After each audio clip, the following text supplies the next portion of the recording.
आज हम करेंगे आपका chapter 2 that is relation and function. ठीक है, in this chapter we will learn about the relation between two quantities. ठीक, तो इस चैप्टर में हम सीखेंगे कि दो पेयर ऑफ ऑब्जेक्ट्स में क्या रिलेशन और कैसा रिलेशन हो सकता है। ठीक है, देखिए हम अपनी डेली लाइफ में बहुत बार रिलेशन वर्ड का यूज़ करते हैं, जैसे relation between father and son, relation between sister and brother. Similarly हम मैथमेटिक्स में भी दो चीज़ों या दो नंबर्स में रिलेशन की बात करते हैं, जैसे 1 इज़ लेस देन 2। इसमें हम 1 और 2 में कैसा रिलेशन है, 1 इज़ लेस देन 2। ठीक, जैसे और एग्जांपल्स लेते हैं, जैसे line L is parallel to M, तो यहाँ पर लाइन L और लाइन M के बीच में कैसा रिलेशन है उसकी बात हो रही है। Set A is a subset of set B, तो यहाँ पे सेट A और B में कैसा रिलेशन है, A is a subset of B। तो मैथमेटिक्स में भी रिलेशन की नॉलेज होना बहुत ज़रूरी है। ठीक, so in this chapter we will learn how to link pair of objects from two sets. ठीक है, तो अभी तक जितनी भी मैंने रिलेशन की बात की उसमें मैंने बार बार पेयर ऑफ ऑब्जेक्ट्स की बात की।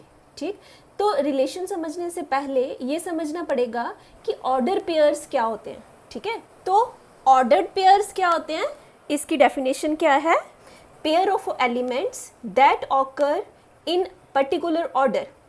तो पेयर ऑफ नंबर्स या एलिमेंट्स होंगे जो कैसे होंगे, एक पर्टिकुलर ऑर्डर में होंगे and are enclosed with in a bracket, और जो ब्रैकेट्स में एनक्लोज किए गए होंगे उनको हम क्या बोलेंगे, ऑर्डर्ड पेयर्स बोलेंगे। ठीक है, जैसे फॉर एग्जांपल आपके पास है 1 2 AB 3 4 BA, यहाँ पर क्या है, पेयर ऑफ नंबर्स या पेयर ऑफ एलिमेंट्स हैं जिनको हमने ब्रैकेट्स में एनक्लोज किया गया है। तो ये सभी के सभी क्या हैं, ऑर्डर पेयर्स हैं। ठीक है, तो एक चीज़ नोट करनी है आपने, ऑर्डर पेयर में आपको ऑर्डर इंपॉर्टेंट होता है।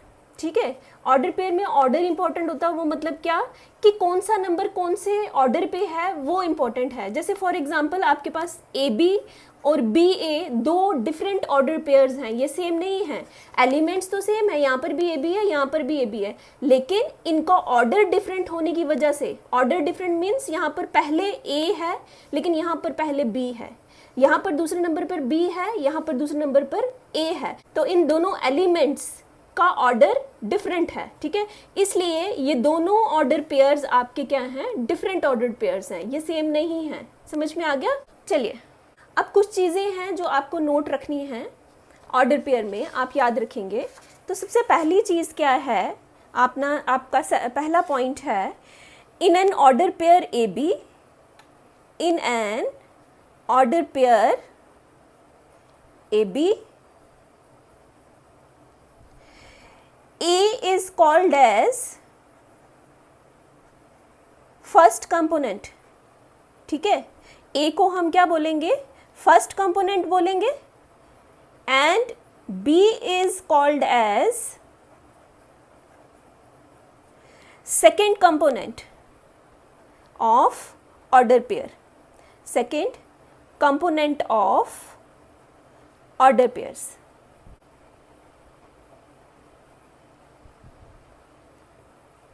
ठीक, समझ में आ गया? अब अगर आपके पास ऑर्डर पेयर AB है तो A को हम क्या बोलेंगे, इसका फर्स्ट, इस ऑर्डर पेयर का फर्स्ट कंपोनेंट है, और B को बोलेंगे इस ऑर्डर पेयर का सेकंड कंपोनेंट है। ठीक, next, if A and B are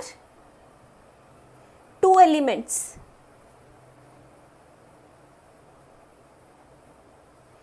then two different order pairs क्या बनेंगे इन दोनों एलिमेंट से, then two different order pairs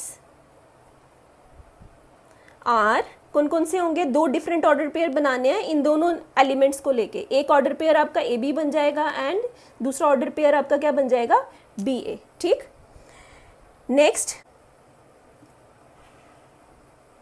to order pairs, two order pairs AB and CD are said to be equal, are said to be equal। अब दो order pairs equal कब होंगे, if A is equal to C and B is equal to D।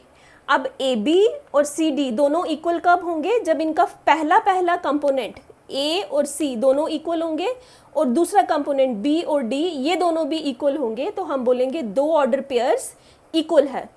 तो इसी पे आपकी एक example number 1 है दिया हुआ आपकी बुक में, वो करते हैं तो आपको ये कंसेप्ट अच्छे से क्लियर हो जाएगा। आपका एग्जाम्पल नंबर 1 में पूछा गया है if x + 1 y - 2 is equal to 3 1। ये दोनों ऑर्डर पेयर्स हैं और ये दोनों इक्वल हैं अगर, तो आपको क्या करना है? Find the value of x and y। ठीक है, आपको x और y की वैल्यू निकालनी है। अब ये दोनों ऑर्डर, एक ये ऑर्डर पेयर है और एक ये ऑर्डर पेयर है। ठीक है, उसको सोल्यूशन में आप क्या करेंगे? आप लिखेंगे since these two order pairs are equal, since two order pairs are equal, equal. तो अगर ये इक्वल होंगे, हमने अभी पढ़ा, तो इनका पहला कंपोनेंट क्या होगा? सेम इक्वल होगा। तो that means x + y is equal to क्या हो जाएगा? That means x + 1 is equal to क्या हो जाएगा? 3। सो देयरफॉर आपके पास क्या आ गया? x + 1 is equal to 3 and दूसरा कंपोनेंट इन दोनों का भी इक्वल होगा, that means y - 2 is equal to 1। तो यहाँ से आपको क्या मिल गया? x इज इक्वल टू कितना आ गया? 2, 3 - 1 इज 2 एंड यहाँ से कितना मिल गया? y is equal to 3। तो दो ऑर्डर पेयर्स आपको इक्वल दिए हुए थे, आपने x और y की वैल्यू निकालनी थी, जो आपने निकाल ली। अब समझ में आ गया? दो ऑर्डर पेयर इक्वल कब होंगे? जब उनका पहला कंपोनेंट दोनों का इक्वल होगा और दूसरा कंपोनेंट भी इक्वल होगा, तो हम बोलेंगे ये दोनों ऑर्डर पेयर्स इक्वल हैं। ठीक, समझ में आ गया? अब नेक्स्ट है आपका ऑर्डर्ड ट्रिपलेट्स। आपको ये भी समझना है ऑर्डर्ड ट्रिपलेट्स क्या होते हैं। ठीक है, ऑर्डर्ड ट्रिपलेट्स।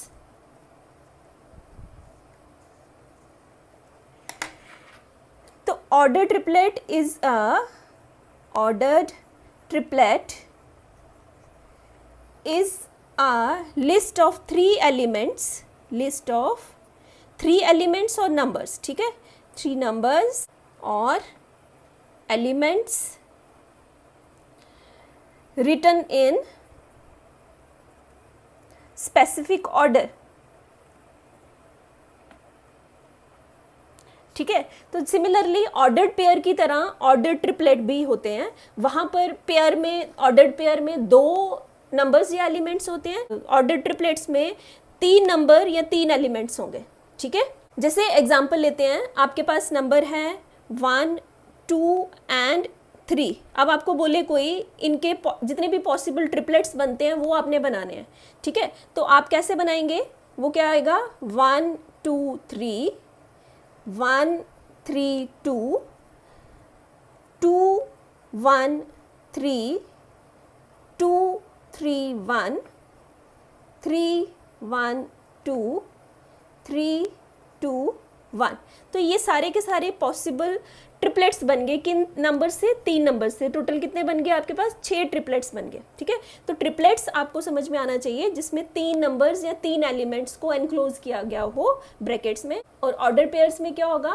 2 नंबर्स या 2 एलिमेंट्स को ब्रैकेट्स में एनक्लोज किया गया होगा और ऑर्डर उसमें बहुत इंपॉर्टेंट होगा। ठीक है, तो आज हमने ऑर्डर पेयर्स और ऑर्डर ट्रिपलेट्स के बारे में पढ़ा।